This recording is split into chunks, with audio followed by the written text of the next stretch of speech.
Service in Jacksonville has issued a severe thunderstorm warning for north central Clay County in northeastern Florida, southwestern Duval County in northeastern Florida until 4:30 p.m.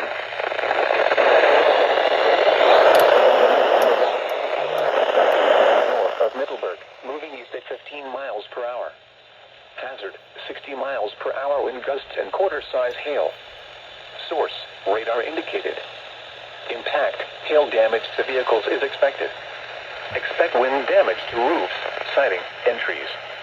Locations impacted include Orange Park, Cecil Field, Naz Jacksonville, Ortega, Siska Gardens, Normandy, Oakleaf Plantation, Bel Air Meadowbrook Terrace, Riverside, and Jacksonville Heights.